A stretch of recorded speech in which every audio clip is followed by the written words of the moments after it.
Today I am grateful for Mother Nature, and today I am an old man.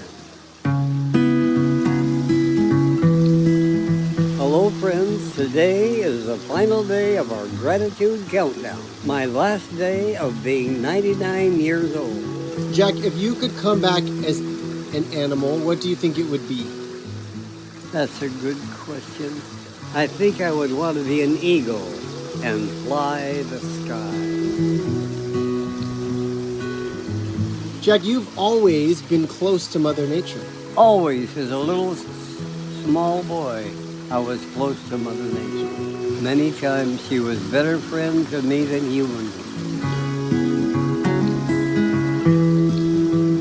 Tomorrow, I turn 100. What are you thankful for today?